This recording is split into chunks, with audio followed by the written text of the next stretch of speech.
जिंदाबाद जिंदाबाद जिंदाबाद मजदूर एकता जिंदाबाद जिंदाबाद जिंदाबाद मजदूर एकता जिंदाबाद जिंदाबाद जिंदाबाद राजस्थान सरकार मुर्दाबाद मुर्दाबाद मुर्दाबाद राजस्थान सरकार मुर्दाबाद मुर्दाबाद मुर्दाबाद जिला कलेक्टर हो मुर्दाबाद मुर्दाबाद मुर्दाबाद जिला कलेक्टर मुर्दाबाद मुर्दाबाद मुर्दाबाद इनकलाब जिंदाबाद जिंदाबाद जिंदाबाद मजदूर एकता जिंदाबाद जिंदाबाद जिंदाबाद मजदूरों भाईचारा एकता जिंदाबाद जिंदाबाद जिंदाबाद मजदूरों शोषण बंद करो बंद करो बंद करो मजदूरों शोषण बंद करो बंद करो बंद करो झूठे मुकदमे वापस लो वापस लो वापस लो सबको काम पे वापस लो वापस लो वापस। हेलो सर, ये धरना और कर्मी अनशन किस चीज़ को लेकर है? ये जो राष्ट्रव्यापी हड़ताल थी 2 दिन की 8 और 9 जनवरी को, उसमें डाइकिन यूनियन द्वारा समर्थन करते हुए शामिल हुए थे, जिसमें हमारे शांतिपूर्ण रैली निकालते हुए मजदूरों पर लगभग 2:30 बजे के समथिंग और लाठीचार्ज करते हुए पुलिस और बाउंसरों ने 40 लोगों को घायल कर दिया था और आज तक 800 लोग नौकरी से बर्खास्त कर दिए गए हैं, जो अभी दर दर की ठोकरें खा रहे हैं। 10 वार्ताएं हो चुकी है, अभी तक कोई समझौता नहीं हुआ है। उसके बाद में हमने यहाँ पे आज 27 दिन हो गए धरना और कर्मी अनशन जारी है और आज भी हमारे 18 साथी जेल में बंद है, उनके ऊपर झूठे मुकदमे लगा दिए गए। 700 अन्य बंदों पे झूठे मुकदमे लगा के FIR वगैरह दर्ज कर दी गई है।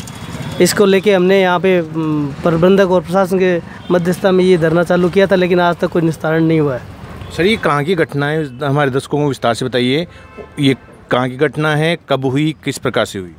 ये नीमराना अलवर जापानी जोन है, वहाँ पे हुई है घटना, डाइकिन कंपनी की घटना है और 8 जनवरी को दोपहर की घटना है। ये 8 जनवरी को जो 2 दिन की देशव्यापी हड़ताल थी, जिसमें हमारी यूनियन ने समर्थन किया था, उस दौरान पुलिस और कंपनी ने मिलके रणनीति से एक साजिश रचते हुए लाठीचार्ज कर दिया, जिसमें हमारे 40 साथियों को चोटें आई और झूठे मुकदमे बना के उनको आज भी जेल में पटक रखा है। तो पुलिस का इस प्रकार से असहयोगाना रवैया क्यों था? ये एक पूंजीपतियों की सरकार है और दबाव है, सब कुछ पैसे का खेल है, इसके कारण हमारा कोई सुनवाई नहीं हो रही है और बार बार यही आंदोलन उठ रहा है और मजदूरों को दबाया जा रहा है। तो गहलोत के जो सर्वेसर्वा हैं राहुल गांधी, उन्होंने तो कहा था गरीब की सरकार होगी, मजदूर की सरकार होगी, हर किसी की सुनी जाएगी, लेकिन क्या ऐसा संभव हो पाया है? ऐसा कुछ संभव नहीं हो पाया है। आज 70 दिन हो गए लगातार हम प्रशासन से बात हो रही है, लेकिन एक आश्वासन के सिवाय कुछ नहीं मिला है हमें और मजदूरों को दबाने की ये एक बहुत बड़ी साजिश है। तो आप सरकार से क्या मांग करने के लिए आप इस कर्मी अनशन बैठे हुए हैं? हम चाहते हैं जो एक तो न्यायिक जांच की जाए जो प्रकरण हुआ है उस घटना की, और जो हमारे साथी अभी बाहर है उनको काम पे लिया जाए और जेल में साथी उनको रिहा किया जाए। आपको क्या कहना है इसको लेकर? सर, जो मुख्य बात तो यही है कि जो हमारी मांगे हैं वो मानी जाए और कानून व्यवस्था को सही किया जाए। तो यानी प्रशासन का पूरा आपके साथ सहयोग नहीं है? नहीं, ये बिल्कुल भी नहीं है हमारे साथ। आपको क्या कहना है? देखो, प्रशासन पूंजीपतियों की रखेल है, चाहे ऊपर से ले CM से लेके नीचे तक, एक चपरासी तक, सब प्रशासन के इशारे पे काम कर रहा है। सब ये मैनेजमेंट इनको पैसे फेंकता है, मैनेजमेंट की दलाली करते हैं और मजदूरों की कोई सुनवाई नहीं है। ये कांग्रेस, हमने सोचा था कि BJP का राज है तो कांग्रेस का राज आ गया, कांग्रेस तो उससे भी गंदा राज है। अब तो ये एक ही राज है कि लाल झंडे का राज आए, तब थोड़ा मजदूरों को सहायता मिल सकती है। तो किस प्रकार की ये घटना थी, थोड़ा सा आप विस्तार से प्रकाश डालिए इसमें। ये हमारी एक रजिस्टर्ड यूनियन थी और 8-9 जनवरी को जो नेशनल लेवल की कॉल थी, देशव्यापी हड़ताल थी, जितनी भी ट्रेड यूनियन 11 ट्रेड यूनियन थी इंडिया के अंदर जो टॉप लिस्ट, उन सब ने कॉल किया था कि हमें मजदूरों के ऊपर जो तानाशाही चल रही है प्रशासन की, मैनेजमेंटों की, इनकी, जब चाहे किसी प्लांट को बंद करते हैं, कॉन्ट्रेक्चुअल रखते हैं, नियम ट्रेनिंग रखते हैं, FTC रखते हैं, इन सब के विरोध में तो हम सब ने उनका सपोर्ट किया था और उनकी एक कॉल थी, उसमें हमने भी पार्टिसिपेट किया था।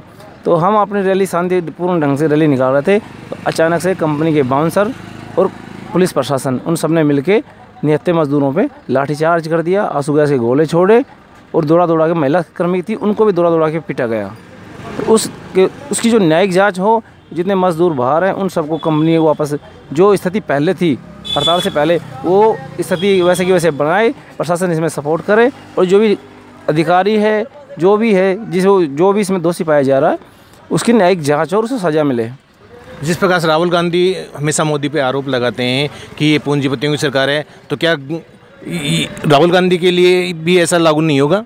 ये दोनों एक सिक्के के 2 पहलू हैं, चाहे BJP हो, राहुल गांधी हो या मोदी हो, सारे इस देश को लूटना चाह रहे हैं और मजदूरों को दबाना चाह रहे हैं। ये चाहते हैं कि मज़दूर जब तक दबा रहेगा, जब तक अपना जो भी धंधा है चलता रहेगा। तो जिस प्रकार से 65 सालों तक कांग्रेस ने शासन किया है, मजदूर ज़्यादा ज़्यादा मजदूर होता जा रहा है, अमीर ज़्यादा ज़्यादा अमीर होता जा रहा है, लेकिन एक दूसरे पे आरोप लगाते हैं, उस पर आपको क्या कहना है? ये अपनी अपनी रोटियां सेक रहे हैं।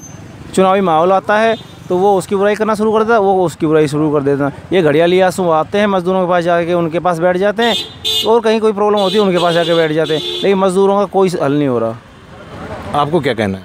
हमारा यही कहना है, जो ये घटना हुई है इसका कलेक्टर साहब और जो सरकार है वो निष्पक्ष जांच करे, और जो 700 साथी बाहर है उनको तुरंत काम पे लिया जाए वापस, और जो जेल में रिहा है उन पर झूठे मुकदमे लगाए हैं उनको रिहा करे, उनके मुकदमे वापस ले। आपका नाम और आप कब से कर्मी के अनशन पे हैं? मेरा नाम परमेश्वर रावत है और हम 27 दिन से कर्मी के अनशन पे हैं। तो सरकार आपको 1% भी ध्यान नहीं दे रही है? सरकार के साथ कलेक्टर के साथ मीटिंग होती है, वो अगली मीटिंग क्या देते हुए अगली मीटिंग में करवाएंगे, अगली मीटिंग को आश्वासन देते हैं, बस होता कुछ नहीं है, सोल्यूशन नहीं निकल रहा है इस चीज़ का। जिस प्रकार जयपुर में भी काफ़ी अधिक लोग सरकार के खिलाफ बैठ के गए हैं, वहाँ भी सुनवाई नहीं, तो क्या अलवर में भी ऐसा ही है? अभी तो हो गया 27 दिन हो गए, मीटिंग हो रही है, अभी तो हमारा फैसला हुआ नहीं है। ऐसा ही चल रहा है सरकार के साथ, कांग्रेस हो चाहे बीजेपी हो, सरकार तो ऐसे ही चल रही है, मजदूरों के साथ न्याय नहीं हो पा रहा है। तो इस प्रकार से असंवेदनशील रवैया क्यों है सरकार का? ऐसे दिन ये व्यवहार इसलिए है भाई, मजदूर तो मजदूर होता है, और ये सरकार होती है, सरकारी ही ये फैक्ट्री मालिक होते हैं, ये इनसे जाते हैं इनकम सारी सरकार के पास। तो कांग्रेस शासन ने इतने लंबे समय तक शासन किया है, वो लोगों को जीवन यापन ऊँचा नहीं उठा पाई, उसकी मेन कमी है कि कांग्रेस के टाइम में भी मजदूरों का शोषण होता है, बीजेपी टाइम में भी हो रहा है। मजदूरों का मतलब जो सिस्टम है, जो मजदूरों का जो न्यूनतम वेतन मिलना चाहिए, जो मजदूरों के जो कानून बनाए वो लागू नहीं हो पा रहे, पूरी तरह से लागू होते हैं लेकिन उसमें कोई ना कोई अड़चन हटा देते हैं। जैसे अधिकांश समय कांग्रेस ने शासन किया है भारत में 65 वर्ष से ज़्यादा, तो वह मजदूरों के लिए कुछ ऐसा नहीं कर पाई, तभी तो ज़्यादा ज़्यादा मजदूर बढ़ते जा रहे हैं। हाँ, मजदूरों के लिए कानून बने हैं, सब चीज़ के लिए कानून बने, लेकिन वो कानून हो कहाँ रहे, फॉलो कहाँ हो रहे हो। तो आज राहुल गांधी कह रहे हैं हम सबको रोज़गार देंगे, न्यूनतम भत्ता देंगे, तो क्या ये बातें भी ढकोसला साबित होंगी? ये बातें देखो जैसे लागू हो जाए, किसी को अपना हक मिले या किसी को कुछ वो मिले तो चलो ठीक है भाई, ठीक कह रहे हैं, लेकिन वादे करना एक झूठे वो दिला से दिलाना, वो एक तरह से हकीकत नहीं है, ज़मीन हकीकत। आपको क्या कहना है? जी सर, आपको क्या कहना है? सर मेरी तो एक ही बात है कि जो भी हमारे साथ हुआ है गलत हुआ है, अगर न्यायिक जांच की जाए तो हमारे जो साथी अभी जेल में पड़े हैं उन साथियों को बाहर निकाल जाए, झूठे मुकदमे वापस लिए जाए, और हमारे जो 700 साथियों के ऊपर अन्य FIR दर्ज करवा रखी है उन मुकदमों को वापस लिया जाए, और जैसे साथी 7 तारीख को काम पर थे कंपनी में, वैसे ही सभी साथियों को वापस काम पर लिए जाए। आप लोगों को बताते चलें कि आप सभी लोग हमारे चैनल को फॉलो कर सकते हैं यूट्यूब पर A1BL। इस न्यूज़ को देखने के लिए आप YouTube पर जाएं, हमारे चैनल को सर्च करें, चैनल को सब्सक्राइब करें और घंटा को दबाना ना भूलें। धन्यवाद।